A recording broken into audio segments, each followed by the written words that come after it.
for winning over the De La Salle Green Archers 63-54, the Bulldogs end the season with a 5-9 record. We have Coach Jeff Napa, PJ Palacielo, Don Lim, and Patrick Yu. Coach Jeff, congratulations for this victory. You won 3 of the last 4 games in the elimination round, including 2 against last year's finals. So, what can you say about ending the season strong? Ano masasabi mo? Yun lang, so happy sa mga players talaga. Binigay nila yung best nila up to the last. So, see you next year. Ganun kasimple. So, definitely, hopefully, maging healthy kami talaga next year para at least maganda yung magiging performance lang.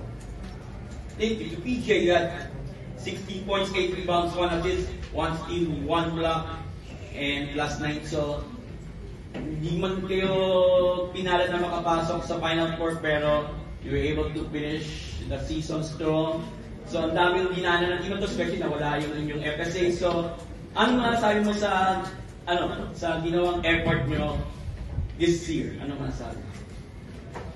Ayun, ayun nga, di kami nakapasok ng Final Four ngayon, pero yun nakita ko naman ngayong buong season kung dami namin talagang struggling kami ngayong season, pero yun nga, sabi nga ng mga coaches namin,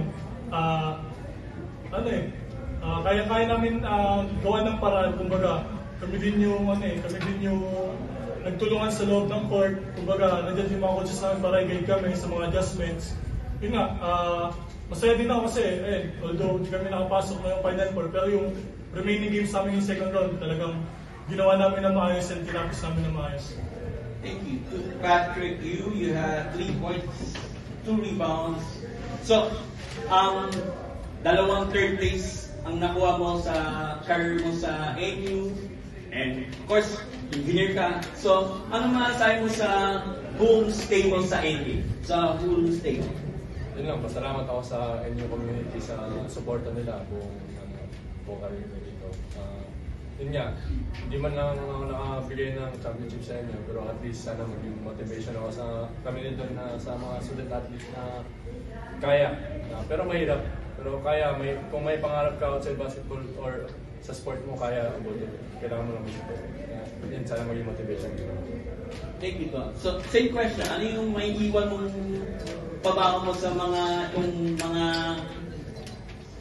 darating na players ng AU? The next. Ano yung masasabi? Yung lagi ko lang sinasabi sa mga teammates ko na enjoy lang sila lagi. Maniwala sa NU kasi yung NU tumanggap sa akin. Si Sir Manny, mga management, tumanggap ako. Tapos binigyan ako ng opportunity sa fitness dyan. Bigyan ko 2 taon kasi ako. Very thankful ako. At kaya dapat nila appreciate nila yung mga bagay na ganun. Kasi minsan lang makakasya sa iba. Thank you, Don. Okay, the floor is open for questions. Coach, anong meron sa USD? At lagi kayo dito. Wala naman. Nataon lang talaga. Siguro kapitbahay namin, madali lang lakarin, hindi kami natatraffic. Wala nga lang parking. Pero yun nga, Coach, looking ahead to next year, obviously mawawala ka ng 2 veterano mo, but may Vince Reyes kung papasok. How optimistic are you on sa mga matitira pa dyan next year and yung mas matinding bawin for the Bulldogs? Confident naman talaga ako ever since. Although, yun nga, nagkaroon ng adversities ngayon, still happy pa rin ako sa ginawang performance nila. Kasi, yun nga, mahirap yung nangyari, kumbaga.